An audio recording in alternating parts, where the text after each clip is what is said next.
In 2019, researchers conducted an experiment in deliberative democracy called America in One Room.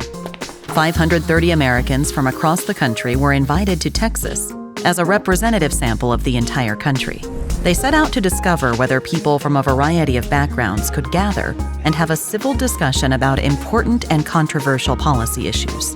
They spent 4 days discussing topics like the economy, healthcare, immigration, the environment, and foreign policy. Their discussions were informed by unbiased briefing papers, which presented the pros and cons of different policy options.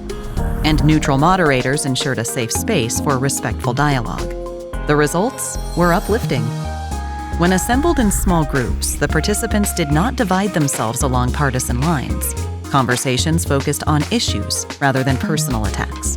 Because participants felt respected and heard, they were even willing to rethink their views when presented with new evidence.